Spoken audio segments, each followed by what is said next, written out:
students, we are going to discuss our next topic, that is conversion. यहाँ हम conversion में क्या सीखने वाले हैं? हम यहाँ पर रियल जीडीपी को कन्वर्ट करेंगे नॉमिनल जीडीपी में और नॉमिनल जीडीपी को कन्वर्ट करने वाले हैं रियल जीडीपी में. ठीक है, लेकिन उससे पहले मुझे लगता है मैं आपको एक बार नॉमिनल जीडीपी और रियल जीडीपी के एग्जाम्पल से दोनों को क्लियर कर दूं कि किसे हम नॉमिनल जीडीपी कहते हैं और किसे हम रियल जीडीपी कहते हैं. नॉमिनल जीडीपी को बच्चों हमने एक और नाम दिया था, जीडीपी एट करंट प्राइसेस. ठीक है, करंट प्राइसेस. और रियल जीडीपी को हमने क्या नाम दिया था? GDP at constant prices. ठीक है, तो नॉमिनल जीडीपी के केस में हमने क्या सीखा था कि जिस ईयर की हम quantity of goods and services की बात करेंगे उसे हम मल्टीप्लाई करेंगे उसी सेम ईयर के प्राइसेस के साथ. ठीक है, तो यहाँ जो 10 क्वांटिटी शो हो रही है 2011 ईयर की, उसे हम अगर मल्टीप्लाई करेंगे 2011 के ही उस क्वांटिटी के प्राइस के साथ, यानी 10 into 5, तो ये हमें क्या मिलेगा? Nominal GDP. ठीक है, क्योंकि नॉमिनल जीडीपी के केस में हम प्राइस और क्वांटिटी सेम ईयर के यूज करते हैं. तो यहाँ पर हमने 2011 के ही प्राइसेस को यूज किया 2011 की क्वांटिटी को वैल्यू करने के लिए. तो नॉमिनल जीडीपी हमें 50 मिला. ठीक है, अब रियल जीडीपी की बात करें तो रियल जीडीपी के केस में हम क्या करते थे कि हम क्वांटिटी को मल्टीप्लाई करते थे किसी बेस ईयर के प्राइसेस के साथ. तो यहाँ पे हमें क्वांटिटी क्या है? क्वांटिटी तो हमारे पास 10 है, लेकिन हम प्राइसेस कौन से यूज कर रहे हैं? 2011 के प्राइसेस नहीं, बल्कि किसी पास्ट ईयर जो कि हमने किसे रखा है 1990 को एज अ बेस ईयर. हमने 1990 के जो प्राइसेस हैं उन्हें हमने कांस्टेंट प्राइस माना है, क्योंकि उस साल जो है प्राइसेस जो थे वो ज्यादा फ्लक्चुएट नहीं हुए थे. ठीक है, तो यहाँ हम रियल जीडीपी के केस में 2011 की क्वांटिटी तो लेंगे वैल्यू करने के लिए, लेकिन हम प्राइसेस किसी बेस ईयर के यूज कर रहे हैं. तो यहाँ पर हमारे बेस ईयर के प्राइसेस कितने हैं? 3. तो यहाँ पे हम अपनी 2011 की क्वांटिटी को मल्टीप्लाई करेंगे बेस ईयर के प्राइसेस, दैट इज 3 रुपीज. तो हमें ये कितना जीडीपी मिलेगा? 30. ठीक है, तो ये 30 क्या है? हमारा रियल जीडीपी है, क्योंकि इसमें हमने बेस ईयर के प्राइसेस यूज किए हैं. और नॉमिनल जीडीपी में हमने क्वांटिटी और प्राइस दोनों सेम ईयर के यूज किए थे. ठीक है, यहाँ ये एग्जांपल मैंने इसलिए शो किया है ताकि अगर आपको रियल जीडीपी और नॉमिनल जीडीपी में कोई डाउट रह गया हो तो इस एग्जांपल से वो क्लियर हो जाए. क्योंकि अब हम कन्वर्जन सीखने वाले हैं तो इनका मीनिंग हमें बहुत क्लियर होना चाहिए. ठीक है, तो अब हम कन्वर्जन सीखेंगे. तो यहाँ पर हम क्या कन्वर्ट करने वाले हैं? तो हम यहाँ पर नॉमिनल जीडीपी को कन्वर्ट कर रहे हैं रियल जीडीपी में. ठीक है, जो हमारा रिजल्ट आएगा, जो आंसर आएगा वो रियल जीडीपी आने वाला है. ठीक है, तो रियल जीडीपी निकालने के लिए हम ये फॉर्मूला यूज कर रहे हैं. ठीक है, तो आइए अब इस फॉर्मूला को समझते हैं. रियल जीडीपी, जिसे हम क्या कहते हैं? GDP at constant prices. तो अगर हम रियल जीडीपी कैलकुलेट करना चाहते हैं नॉमिनल जीडीपी के थ्रू, तो हम क्या करेंगे? नॉमिनल जीडीपी अपॉन में price index of current year. आपको मैं बता दूं ये प्राइस इंडेक्स क्या होता है? वो एक कंपैरिजन होता है. इट इज अ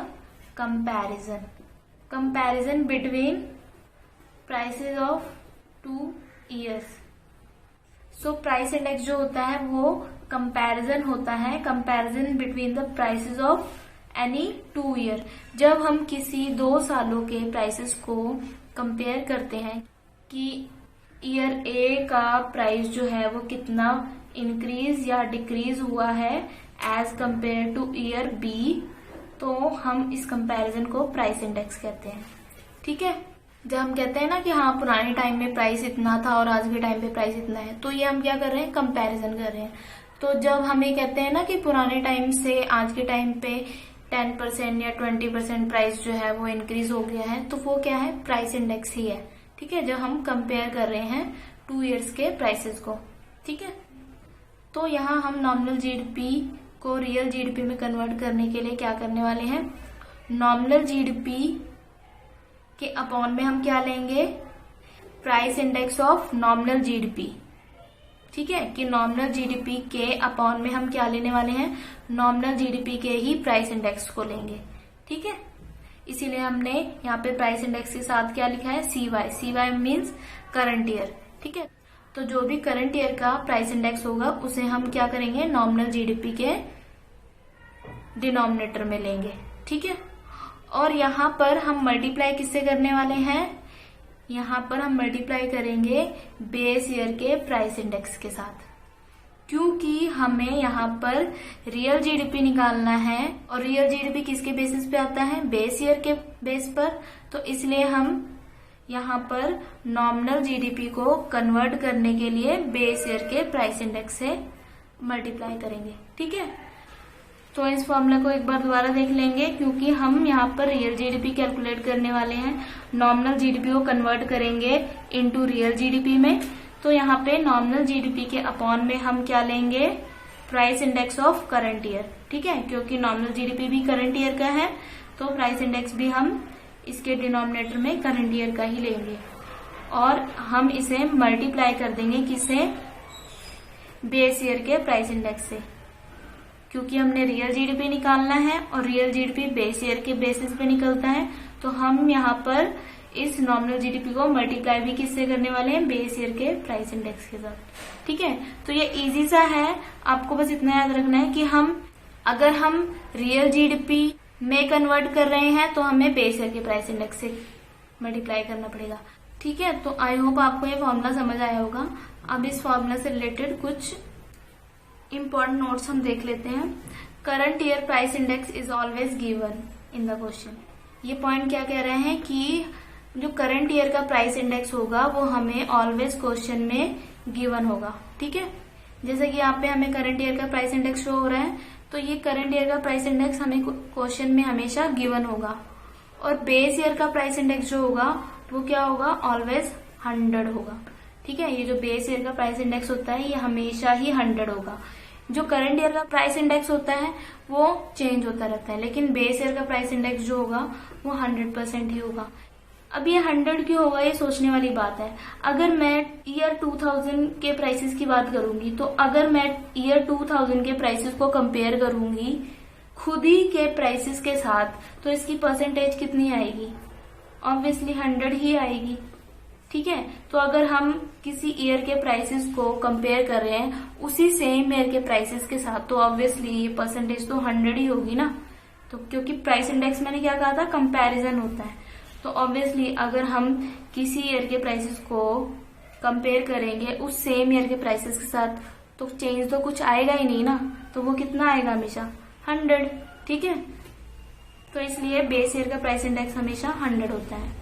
जो करंट ईयर का प्राइस इंडेक्स होता है ये चेंज होता रहता है। ठीक है, क्योंकि ये कंपेयर हो रहा होता है किसी बेस ईयर के साथ। ठीक है, तो करंट ईयर का प्राइस इंडेक्स हमेशा क्वेश्चन में गिवन होगा और बेस ईयर का प्राइस इंडेक्स हमेशा 100 होता है। और नॉमिनल जीडीपी को हम क्या कहते हैं, जीडीपी एट करंट प्राइसेस भी कहते हैं। ठीक है, सो स्टूडेंट्स, हमने अभी एक ही फॉर्मूला डिस्कस किया था और उस फॉर्मूले में हम क्या कर रहे थे, नॉमिनल जीडीपी को कन्वर्ट कर रहे थे किसमें, रियल जीडीपी में। ठीक है, तो नॉमिनल जीडीपी को हमने कन्वर्ट किया था रियल जीडीपी में। ठीक है, अब हम रियल जीडीपी को कन्वर्ट करने वाले हैं नॉमिनल जीडीपी में। तो जैसा कि मैंने भी बोला कि हम रियल जीडीपी को कन्वर्ट करेंगे नॉमिनल जीडीपी में, तो जो भी कैलकुलेशन है वो रियल जीडीपी के साथ होगी। तो रियल जीडीपी के साथ जब हम कैलकुलेशन करें तो इसके डिनोमिनेटर में क्या लेंगे, क्योंकि रियल जीडीपी बेस ईयर के ऊपर बेस है, तो हम यहाँ पे प्राइस इंडेक्स भी किसके रखेंगे, बेस ईयर की ही प्राइस इंडेक्स रखेंगे। जैसे नॉमिनल जीडीपी के डिनोमिनेटर में हमने करंट ईयर का ही प्राइस इंडेक्स रखा था, तो सेम रियल जीडीपी के केस में क्योंकि रियल जीडीपी बेस ईयर से आता है, तो यहाँ पे बेस ईयर की ही प्राइस इंडेक्स को यूज करेंगे। और क्योंकि हमने इसे कन्वर्ट करना है नॉमिनल जीडीपी में, तो नॉमिनल जीडीपी किससे आती है, करंट ईयर से, तो यहाँ पे हम मल्टीप्लाई भी किससे करेंगे, करंट ईयर के प्राइसेस से। ठीक है। जैसे रियल जीडीपी निकालने के लिए बेस ईयर की प्राइस इंडेक्स को यूज किया था, क्योंकि ये बेस ईयर पे डिपेंड होती है, तो हमने बेस ईयर की प्राइस इंडेक्स यूज किया था। सेम नॉमिनल जीडीपी निकालने के लिए, जो कि करंट ईयर के ऊपर बेस होती है, तो हमने यहाँ पे मल्टीप्लाई भी करंट ईयर के प्राइस इंडेक्स के साथ किया है। ठीक है, तो आई होप आपको ये फॉर्मूला भी क्लियर हुआ होगा। और मैं आपको बताना चाहूंगी कि ये हम प्राइस इंडेक्स क्यों कर रहे हैं, क्योंकि प्राइस इंडेक्स जो होता है वो एक कंपैरिजन होता है 2 ईयर्स के प्राइसेस के बीच में। तो यहाँ पर हम क्या कर रहे हैं, एक तरह से ये जो प्राइस वैल्यू है हम उसे चेंज कर दे रहे हैं। ठीक है, जो हमारे पास नॉमिनल जीडीपी जो कि नॉमिनल प्राइसेस पे था, हमने जब बेस ईयर के प्राइस इंडेक्स से मल्टीप्लाई किया तो हमने इसे एक तरह से बेस ईयर के प्राइसेस में कन्वर्ट कर दिया, इसलिए ये रियल जीडीपी में कन्वर्ट हो गया है। ठीक है, सेम इस फॉर्मूला में जब हम रियल जीडीपी को कन्वर्ट कर रहे हैं नॉमिनल जीडीपी में, तो हमने करंट ईयर के प्राइस इंडेक्स को यूज करके हमने इसे नॉमिनल जीडीपी में कन्वर्ट कर दिया है। ठीक है, क्योंकि नॉमिनल जीडीपी भी करंट ईयर पे बेस था। ठीक है, तो एक तरह से जब हम इस रियल जीडीपी को मल्टीप्लाई कर रहे हैं करंट ईयर के प्राइस इंडेक्स के साथ, तो हम यहाँ पर नॉमिनल जीडीपी वाले प्राइसेस को यूज कर रहे हैं। ठीक है, तो एक तरह से ये रियल जीडीपी जो है वो करंट ईयर के प्राइसेस में कन्वर्ट हो गया है।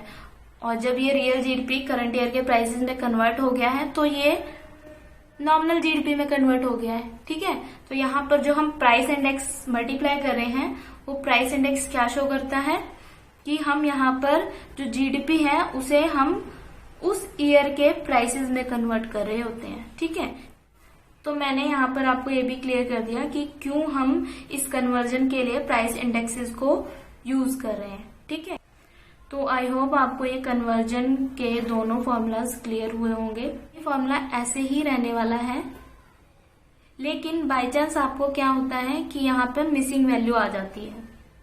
ठीक है, तो अगर किसी क्वेश्चन में आपको मिसिंग वैल्यू आ जाती है तो मिसिंग वैल्यू के केस में हमें क्या है, यहाँ पर ये चीजें जो है लेफ्ट हैंड साइड से राइट हैंड साइड में भेजनी पड़ती हैं और राइट हैंड साइड से चीजें लेफ्ट हैंड साइड में भेजनी पड़ती हैं, तो मिसिंग फिगर कैलकुलेट हो जाती है। तो हम अभी जब इसके एग्जाम्पल्स को डिस्कस करेंगे तो मिसिंग फिगर के भी 1-2 क्वेश्चन कर लेंगे, ताकि आपको कन्वर्जन का टॉपिक अच्छे से क्लियर हो जाए। ठीक है, so now students we are going to discuss an example for the conversion of nominal GDP into real GDP। ठीक है, तो यहाँ पर हम nominal GDP को real GDP में कन्वर्ट करने वाले हैं। सो स्टूडेंट्स, जब भी हमें कन्वर्जन का न्यूमेरिकल सॉल्व करना है तो सबसे पहले हमें क्वेश्चन में जो भी इंफॉर्मेशन गिवन है पहले उसे ध्यान से रीड करना है और देखना है कि उसमें से कौन कौन सी फिगर जो है हमारे लिए इम्पोर्टेंट है, जो हमें फॉर्मूला में यूज होने वाली है, जो हमारी कैलकुलेशन में यूज भी होगी। ठीक है, ऐसा नहीं है कि क्वेश्चन में जितनी भी इंफॉर्मेशन गिवन है सारी ही हमारे लिए यूजफुल होंगी। ठीक है, ऐसा आपने कभी भी नहीं सोचना है, आपने क्वेश्चन को ध्यान से पढ़ना है और जिससे आपका क्वेश्चन जो है वो इजी हो जाएगा। तो यहाँ हम देखेंगे क्वेश्चन में हमें सबसे पहले गिवन है if in 2020 GDP is 400 crore at current prices. तो ये हमें क्या कह रहा है, 2020 में जो हमारा जीडीपी है वो कितना है, 400 करोड़, और ये जीडीपी किस पर है, एट करंट प्राइसेस।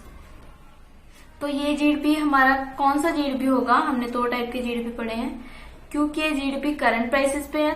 तो जो जीडीपी करंट प्राइसेस पर वैल्यू होता था उसे हम क्या कहते थे, नॉमिनल जीडीपी। ठीक है, तो ये जो 400 करोड़ की फिगर है ये हमारी नॉमिनल जीडीपी है। नेक्स्ट है, हमें गिवन है कि प्राइस इंडेक्स जो है वो राइज हो गया है फ्रॉम 100 to 800। ये कह रहा है कि हमारा जो प्राइस इंडेक्स है, मतलब जो हमारे प्राइसेस है वो 100% से अब 800% इंक्रीज हो गए हैं। ठीक है, तो ये 100% क्या होगा, ये हमारा बेस ईयर का प्राइस इंडेक्स होगा और जो 800 है वो करंट ईयर का प्राइस इंडेक्स होगा। ठीक है, क्योंकि ये हमने पहले भी डिस्कस किया था कि बेस ईयर का प्राइस इंडेक्स जो होगा वो हमेशा ही 100 होगा। तो ये जो 100% है ये हमारा बेस ईयर का प्राइस इंडेक्स है और जो 800 है वो करंट ईयर का प्राइस इंडेक्स है। नेक्स्ट हमें क्वेश्चन में गिवन है कि if in 2010 GDP is 200 crore. ठीक है, तो अब हमने सारी इंफॉर्मेशन को ध्यान से पढ़ लिया है। अब हम फॉर्मूला देखेंगे। हमने conversion of nominal GDP into real GDP का फॉर्मूला क्या पढ़ा था कि जब भी हमने नॉमिनल जीडीपी को कन्वर्ट करना है रियल जीडीपी में तो सारी कैलकुलेशन नॉमिनल जीडीपी के साथ होगी और बाहर हम रियल जीडीपी को रखेंगे। तो जो हमने फॉर्मूला डिस्कस किया था conversion of nominal GDP into real GDP, इसमें हमने नॉमिनल जीडीपी के डिनोमिनेटर में क्या रखा था, price index of current year, और मल्टीप्लाई में हमने क्या रखा था, बेस ईयर का प्राइस इंडेक्स। ठीक है, नॉमिनल जीडीपी जब इसे हम मल्टीप्लाई करेंगे बेस ईयर के प्राइस इंडेक्स के साथ तो ये नॉमिनल जीडीपी जो है, जो हमारे करंट ईयर की गुड्स एंड सर्विसेज हैं, वो किस पर वैल्यू हो जाएंगी, बेस ईयर के प्राइसेस पर। ठीक है, तो हमें रियल जीडीपी मिल जाएगा।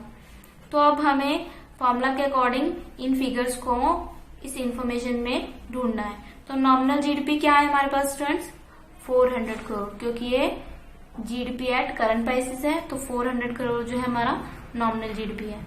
तो हम नॉमिनल जीडीपी की प्लेस पर 400 करोड़ को रखेंगे। और अपॉन में क्या है, price index of current year. तो करंट ईयर का प्राइस इंडेक्स क्या होगा स्टूडेंट्स, 800, क्योंकि बेस ईयर का प्राइस इंडेक्स हमेशा 100 होता है। तो हमें तो करंट ईयर का प्राइस इंडेक्स चाहिए, तो करंट ईयर का प्राइस इंडेक्स 800 होगा। तो हमने करंट ईयर के प्राइस इंडेक्स की प्लेस पर 800 की फिगर रख दी। और हम मल्टीप्लाई में क्या लेंगे, मल्टीप्लाई में हम बेस ईयर का प्राइस इंडेक्स लेंगे। और हमने डिस्कस किया था कि बेस ईयर का प्राइस इंडेक्स जो होगा वो हमेशा ही 100% होता है। तो अगर अब हम इसे सॉल्व करेंगे तो आंसर क्या आएगा, 0 से 0 कैंसिल हो गए और 4 1 जा 4 2 जा 2 को 100 से कैंसिल करेंगे तो ये आ जाएगा 50। ठीक है, तो ये 50 करोड़ क्या शो कर रहा है, ये जो 50 करोड़ है ये हमारा रियल जीडीपी है। तो हमने इस फॉर्मूला के थ्रू क्या किया, नॉमिनल जीडीपी को जो है वो रियल जीडीपी में कन्वर्ट कर दिया। ठीक है, तो आई होप आपको ये एग्जाम्पल समझ आया होगा। अब हम नेक्स्ट एग्जाम्पल डिस्कस करेंगे for conversion of real GDP into nominal GDP. So अब हम डिस्कस करने वाले हैं एक एग्जाम्पल जिसमें हम कन्वर्ट करने वाले हैं रियल जीडीपी को नॉमिनल जीडीपी में। ठीक है, तो जैसा कि मैंने आपको गाइड किया था कि सबसे पहले हमने क्या करना है, क्वेश्चन में जो भी इंफॉर्मेशन गिवन है उसको ठीक से पढ़ना है। ठीक है, तो क्वेश्चन में हमें सबसे पहले क्या गिवन है, GDP at constant price that is 240 crore. ठीक है, तो जीडीपी एट कांस्टेंट प्राइस क्या होता है, हमारा रियल जीडीपी होता है। ठीक है, और प्राइस इंडेक्स कितना गिवन है, 120%। ठीक है, तो ये प्राइस इंडेक्स कौन सी प्राइस इंडेक्स होगी, करंट ईयर की या बेस ईयर की, ये हमारी करंट ईयर की प्राइस इंडेक्स होगी, क्योंकि मैंने पहले भी आपको बताया है कि बेस ईयर की प्राइस इंडेक्स हमेशा ही 100 होती है। ठीक है, तो ये 120% जो प्राइस इंडेक्स गिवन है ये हमारी करंट ईयर की प्राइस इंडेक्स होगी। ठीक है, तो अब हम बस इस इंफॉर्मेशन को फॉर्मूलाज में पुट कर देंगे। मैंने आपको बताया था कि जिसे हमने कन्वर्ट करना है उसके साथ हम सारी कैलकुलेशन करेंगे। तो हमें यहाँ पर रियल जीडीपी को कन्वर्ट करना है नॉमिनल जीडीपी में, तो सारी कैलकुलेशन रियल जीडीपी के साथ होगी। और हमने कैलकुलेट करना है नॉमिनल जीडीपी, तो इसे हमने बाहर रखा है। तो रियल जीडीपी अपॉन में इसके क्या लेंगे, कौन सा प्राइस इंडेक्स लेंगे, बेस ईयर का प्राइस इंडेक्स, क्योंकि रियल जीडीपी भी बेस ईयर के प्राइसेस पर कैलकुलेट होता है। तो इसके डिनोमिनेटर में भी हम बेस ईयर का प्राइस इंडेक्स रखेंगे। ठीक है, तो रियल जीडीपी है हमारे पास 240 करोड़। ठीक है, और डिनोमिनेटर में हम बेस ईयर की प्राइस इंडेक्स रखेंगे। तो बेस ईयर की प्राइस इंडेक्स इसमें क्वेश्चन में गिवन नहीं है, बट हमें पहले ही पता है कि बेस ईयर की प्राइस इंडेक्स कितनी होती है, 100%। और हम मल्टीप्लाई में क्या लेंगे, price index of current year, जो कि क्वेश्चन में गिवन है, कितनी है, 120%।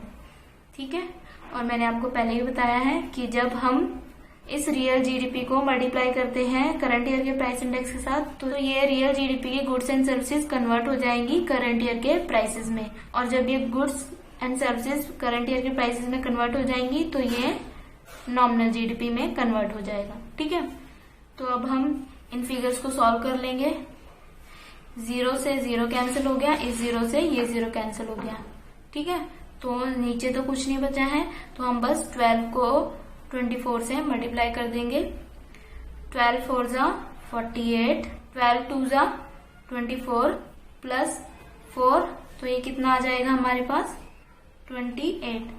तो ये 288 करोड़ क्या आ गया हमारे पास नॉमिनल जीडीपी। तो इस तरीके से हमने हमारे रियल जीडीपी को कन्वर्ट कर लिया है नॉमिनल जीडीपी में। तो आई होप आपको ये एग्जांपल्स क्लियर हो गए होंगे। नेक्स्ट पोर्शन में हम इसके कुछ मिसिंग फिगर वाले क्वेश्चन भी सॉल्व करेंगे। तो आई होप आपको इन एग्जांपल से रियल जीडीपी को नॉमिनल जीडीपी में और नॉमिनल जीडीपी को रियल जीडीपी में कन्वर्ट करना अच्छे से समझ आ चुका होगा। So students, our next topic is GDP deflator. So what is GDP deflator? It refers to the ratio between the GDP at current price and GDP at constant price. GDP deflator क्या होता है student? ये ratio होता है किसका? GDP at current price and GDP at constant price का, ठीक है। सो स्टूडेंट, रेशियो का मतलब क्या होता है? रेशियो एक कंपैरिजन होता है दो वेरिएबल्स के बीच में, ठीक है। तो यहाँ पर जीडीपी डिफ्लेटर क्या शो करता है? ये रेशियो शो करता है। रेशियो मीन्स कंपैरिजन शो करता है किसके बीच में? GDP at current price and GDP at constant price. तो जीडीपी डिफ्लेटर का क्या काम है? ये कंपैरिजन शो करता है इन दो जीडीपीज के बीच में, ठीक है। जीडीपी एट करंट प्राइस को हम क्या कहते हैं? याद करो स्टूडेंट्स, नॉमिनल जीडीपी, ठीक है। और जीडीपी एट कांस्टेंट प्राइस को हम क्या कहते हैं?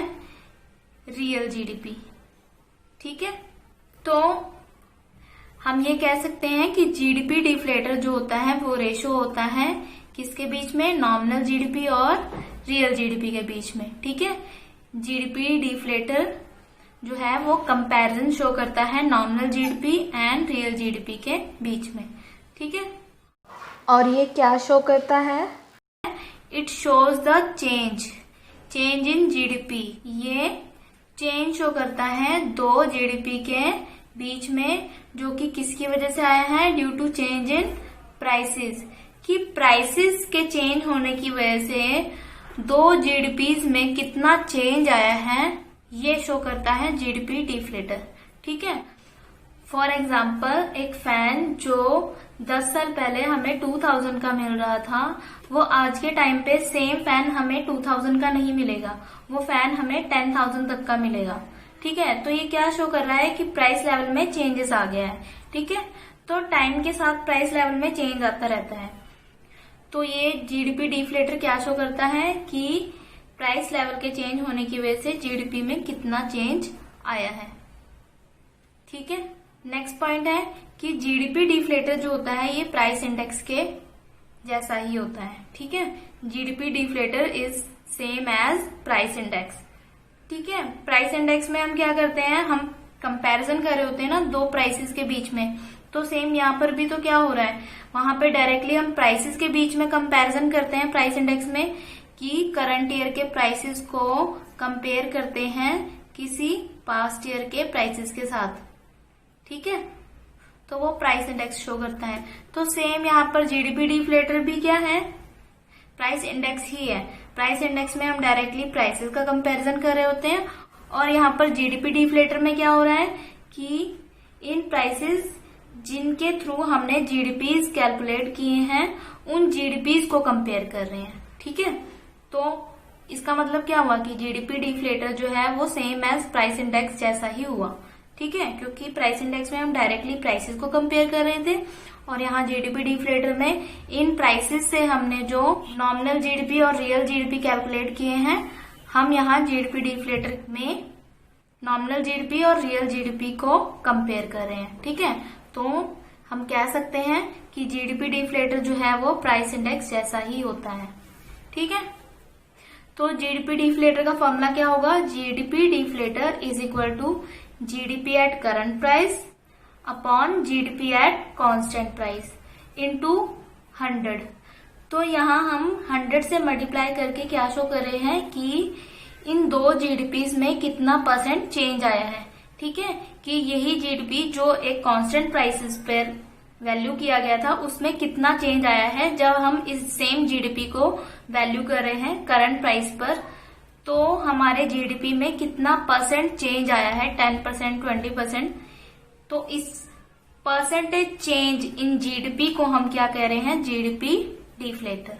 ठीक है, और हम इस जीडीपी डिफ्लेटर को एक दूसरी फॉर्म में भी लिख सकते हैं, जैसे कि जीडीपी एट करंट प्राइस, जो क्या शो करता है, नॉमिनल जीडीपी को, और जीडीपी एट कांस्टेंट प्राइस क्या शो करता है, रियल जीडीपी को। तो हम इसे इस फॉर्म में भी लिख सकते हैं, नॉमिनल जीडीपी अपॉन में रियल जीडीपी इंटू 100। और 100 को मल्टीप्लाई करने का रीजन मैंने आपको बता दिया है कि हम 100 से मल्टीप्लाई करके ये परसेंटेज चेंज निकाल रहे हैं कि कितना परसेंट चेंज आया है जीडीपी में। ठीक है, due to change in price level. So एक लास्ट टाइम हम इसे दोबारा से रिवाइज कर लेंगे। जीडीपी डिफ्लेटर क्या होता है, जीडीपी डिफ्लेटर एक रेशो होता है किसके बीच में, GDP at current price and GDP at constant price के बीच में। ठीक है, रेशो का मीनिंग क्या होता है, रेशो मीन्स कंपैरिजन होता है। तो जीडीपी डिफ्लेटर के थ्रू हम क्या कर रहे हैं, कंपेयर कर रहे हैं जीडीपी एट करंट प्राइस को किसके साथ, जीडीपी एट कांस्टेंट प्राइस के साथ। ठीक है, और जीडीपी एट करंट प्राइस को हम क्या शो करते हैं, नॉमिनल जीडीपी, और जीडीपी एट कांस्टेंट प्राइस से हम क्या शो करते हैं, रियल जीडीपी को। तो हम कह सकते हैं कि जीडीपी डिफ्लेटर के थ्रू हम क्या कर रहे हैं, कंपैरिजन कर रहे हैं नॉमिनल जीडीपी को रियल जीडीपी के साथ।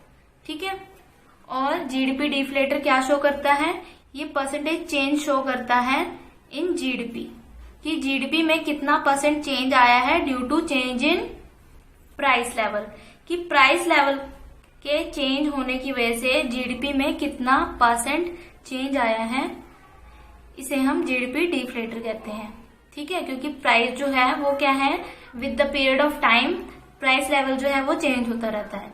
और नेक्स्ट पॉइंट हमने पढ़ा था कि जीडीपी डिफ्लेटर जो है वो प्राइस इंडेक्स के जैसा ही होता है। प्राइस इंडेक्स में हम प्राइसेस को कंपेयर कर रहे होते हैं, उसमें हम कैलकुलेट करते हैं कि प्राइसेस में कितना परसेंट चेंज आया है। और यहाँ जीडीपी डिफ्लेटर में भी हम क्या कर रहे हैं, परसेंटेज चेंज ही कैलकुलेट कर रहे हैं, percentage change in GDP due to change in price level. ठीक है, तो ये दोनों सेम ही है, GDP deflator and price index, क्योंकि दोनों में ही दो डिफरेंट प्राइसेस को कंपेयर किया जाता है। और यहाँ पर भी हम जीडीपी डिफ्लेटर में उन जीडीपीज में कंपैरिजन कर रहे हैं जो जीडीपीज डिफरेंट प्राइस लेवल्स को यूज करके जीडीपी हमने कैलकुलेट किए हैं, उन जीडीपी में हम कंपैरिजन कर रहे हैं। ठीक है, तो यहाँ पर भी तो हमने डिफरेंट प्राइसेस के थ्रू ही जीडीपी की वैल्यू निकाली है और उसे हम कंपेयर कर रहे हैं, तो यहाँ पर भी प्राइसेस के साथ ही कंपैरिजन हो रहा है एक तरीके से। तो इसलिए हमने जीडीपी डिफ्लेटर को प्राइस इंडेक्स भी कहा है। और हम जीडीपी डिफ्लेटर को इस फॉर्म में भी लिख सकते हैं, क्योंकि GDP at current price nominal GDP को शो करता है और GDP at constant price real GDP को शो करता है। तो हम इस जीडीपी डिफ्लेटर को नॉमिनल जीडीपी अपॉन में रियल जीडीपी इंटू 100 करके भी यूज कर सकते हैं। ठीक है, तो आई होप आपको जीडीपी डिफ्लेटर का मीनिंग क्लियर हुआ होगा। अब हम एक जीडीपी डिफ्लेटर का एग्जाम्पल करेंगे, जिससे आपको जीडीपी डिफ्लेटर और भी क्लियर हो जाएगा। सो स्टूडेंट्स, अब हम जीडीपी डिफ्लेटर का एक एग्जाम्पल डिस्कस करने वाले हैं।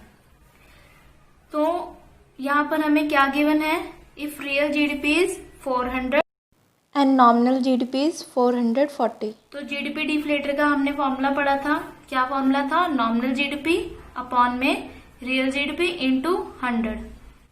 तो यहाँ पर हम नॉमिनल जीडीपी की प्लेस पर क्या फिगर रखने वाले हैं, 440। तो ये मैंने लिख दिया 440।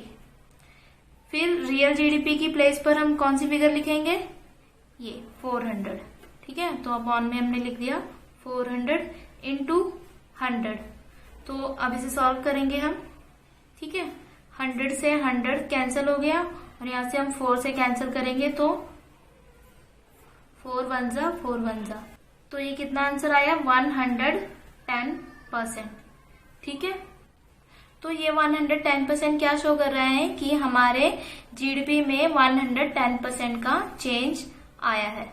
ठीक है, और प्राइसेस के चेंज होने की वजह से, कि जब हमने अपने गुड्स एंड सर्विसेज को कांस्टेंट प्राइस पे लिया होगा और जब हमने अपनी गुड्स को करंट प्राइस पर लिया होगा, तो उन प्राइसेस की वजह से हमारे जीडीपी में 110% का चेंज शो हुआ। ठीक है, तो ये 110% क्या है? हमारा जीडीपी डिफ्लेटर। ठीक है, आई होप आपको इस एग्जांपल से जीडीपी डिफ्लेटर और भी क्लियर हो गया होगा। Thank you for watching the video. Keep watching and keep learning.